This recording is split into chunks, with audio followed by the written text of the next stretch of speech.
Presidenti Amerikan Donald Trump deklaroi se çdo sulm i mëtejshëm i grupit Houthi do të shihet si një sulm nga Irani dhe do të ketë pasoja të rënda për Teheranin.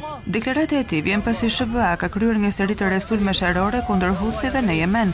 Sipas Pentagonit, Houthit kanë lëshuar mbi 18 raketa balistike dhe disa dron, por asnjë nuk ka arritur të godasë anijet amerikane. Në një postim në Truth Social, Trump i quajti Houthit bandit dhe kriminal, duke akuzuar Iranin se u jep armë, fonde dhe inteligjencë ushtarake.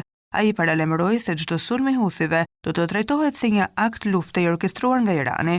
Sipas generalit Alexis Greenwich, SBA ka goditur mbi 30 objektiva ushtarake, përfshirë qendra e trajnimit terroriste, depo armësh dhe qendra komanduese. Ministria e Shëndetësisë në Yemen raportoi 53 të vrarë dhe 98 të plagosur nga sulmet amerikane. Trump theksoi se operacioni amerikan do të vazhdojë derisa të arrihet objektiva e tij, ndërsa këshilltari për sigurinë kombëtare, Mike Waltz, konfirmoi se disa udhëheqës të Houthive janë eliminuar. Ndërkohë Houthit kanë premtuar të vijojnë sulmet ndaj anijeve të lidhura me perëndimin dhe Izraelin.